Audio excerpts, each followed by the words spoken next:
We can speak now to Arseniy Yacenyuk, former Prime Minister of Ukraine. Good morning to you. Morning. How would you, where would you place this attack in terms of significance? Well, that's very significant, and you just said the number. The Russian Defense Ministry acknowledged 63 already dead. They changed their report, and just a few hours ago they reported 89 Russian soldiers have been dead in Makiyivka. So we believe that the numbers are much bigger, and the General Staff of Ukraine already reported that 720 Russian soldiers killed both in Makiyivka and in Zaporizhia, temporarily occupied territories of Ukraine by the Russian military. So this is a very, I would say, huge success in terms of military success, as every single target is a legitimate military target. And Ukrainian military did a very, I would say, successful job. And what is the situation more widely in Donetsk? Because that is something that has obviously, changed dramatically throughout all the different stages of this particular war. Who has the upper hand there? Well, you are well aware that Putin's ultimate goal was to take over an entire Ukraine. Then he has changed his case scenario a number of times. As of now, we do believe that his goal is limited to Donetsk and Lugansk, and to take the territory of so-called land corridor, which gives the way to Crimea. But he failed. He failed, and Bakhmut, this is one of the territories, one of the key points in Donetsk, is still under the Ukrainian control. So he's trying to grab his military, he's trying to mobilize more personnel, but his military is on the back foot.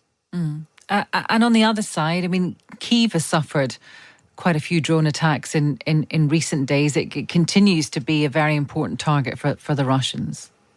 The good news is that for the second consecutive day, there is no drone or cruise missile attacks.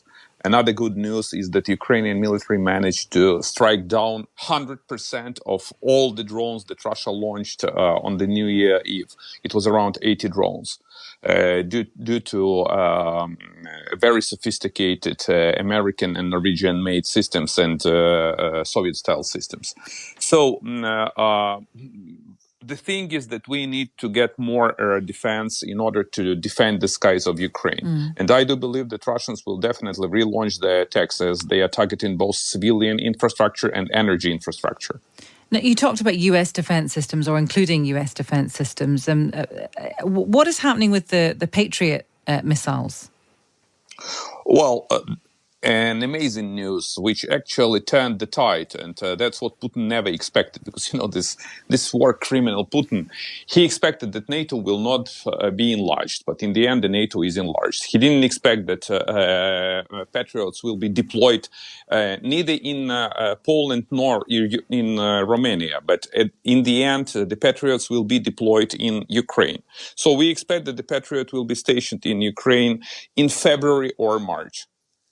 Right. And what kind of difference do you think that will make? How does this move this terrible conflict on? Well, whether this is a turning point, no. But whether this helps Ukraine to sustain and to prevail, definitely yes. And this will protect and shield Ukrainian skies. And this is just one of the parts of the big ammunition delivery to the Ukrainian military. So that's really of crucial importance for both Ukrainian military and for Ukrainian people. This is the way how to survive. Arseniy, thank you very much for talking to us. That is Arseniy Yacenyuk. He is former Prime Minister of Ukraine.